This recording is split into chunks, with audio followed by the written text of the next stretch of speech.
Well, Indonesian rescuers have recovered debris believed to be from the missing submarine lost in the Bali Sea.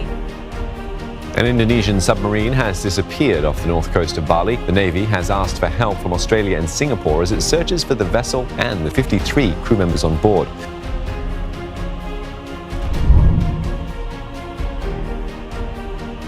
Bolehkah kita katakan ini ada mafia bisnis di dunia pertahanan kita, Bu? Mr. M aja. Dan siapa yang mau buka? Itu sebenarnya menurut saya bagian dari korupsi loh. Jangan salah loh.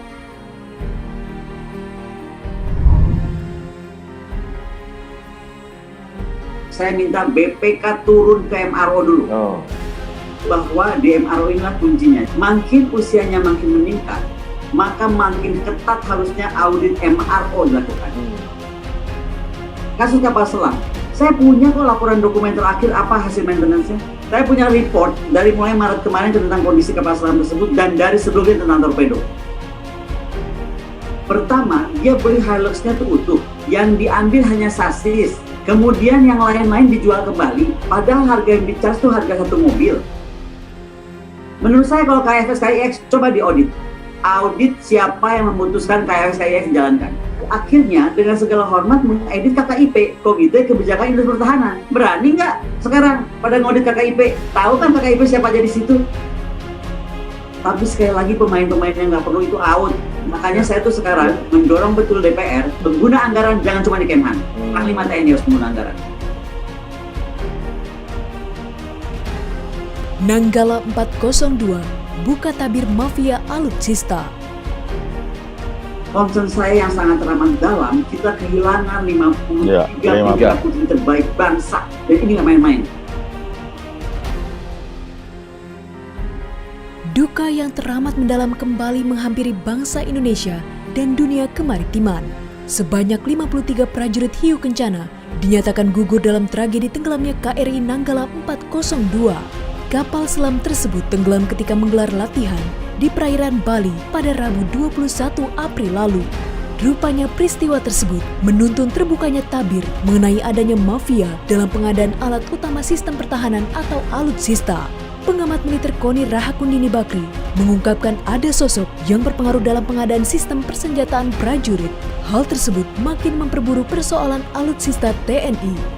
Meski tidak menyebutkan secara detail, KONI sempat menyebut inisial M sebagai salah seorang mafia yang dimaksud dalam diskusi daring beberapa waktu lalu. Dirinya membeberkan menemukan sengkarut alutsista TNI, salah satunya terkait proyek kendaraan taktis atau Rantis Maung yang digagas Kementerian Pertahanan atau Kemhan. Itu sebenarnya menurut saya bagian dari korupsi loh. Jangan salah loh. Pertama, dia beli Hilux-nya itu utuh, yang diambil hanya sasis. Kemudian yang lain-lain dijual kembali, padahal harga yang dicas itu harga satu mobil. Dan itu yang saya pernah lihat itu 200 mobil yang kelihatan. Saya yakin kalau jalan-jalan dengan rombongan DPR nggak akan kelihatan itu. Saya tuh bisa menemukan hal-hal yang orang nggak tahu, karena saya tuh orangnya tuh kalau orang Sunda bilang teh jarambah gitu.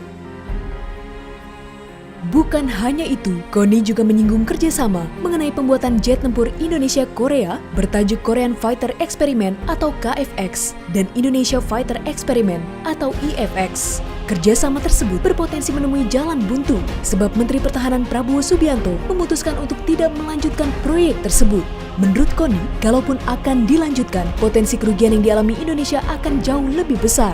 Karena itulah, KONI menantang BPK atau Badan Pemeriksa Keuangan untuk mengaudit proyek KFX-IFX untuk mengetahui siapa yang memutuskan proyek tersebut dijalankan, termasuk mengaudit Komite Kebijakan Industri Pertahanan atau KKIP.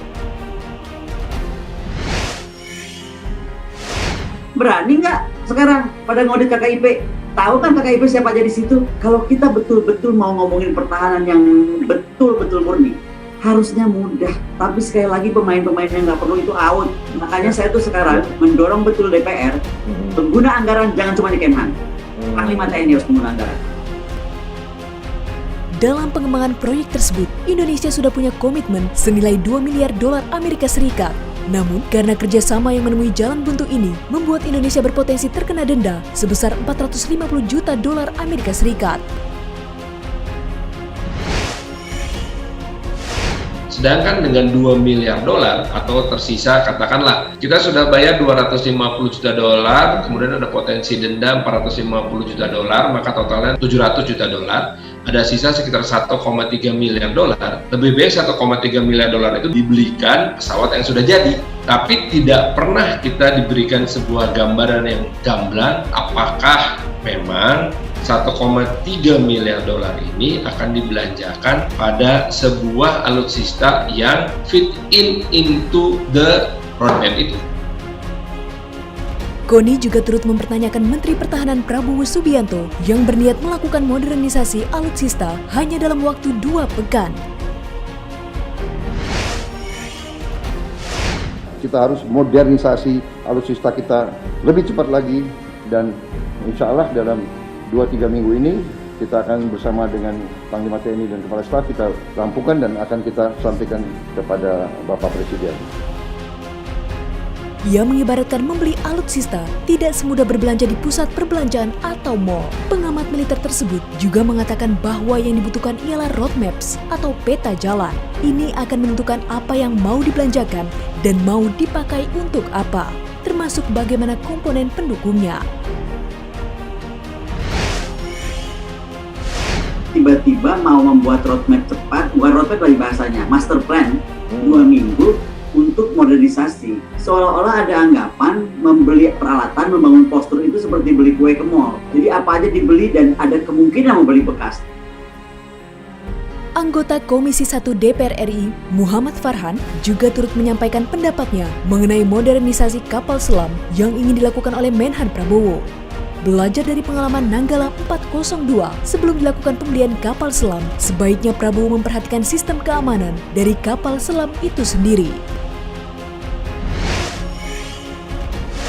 Kalau memang kita mau melakukan modernisasi kapal selam seperti yang disebutkan oleh Pak Menteri Pertahanan di press conference kemarin di Bali, sebaiknya beliau juga menyampaikan bahwa pembelian 3 kapal selam terbaru ini disertai dengan sistem pengamanannya belajar dari zaman sekarang ini.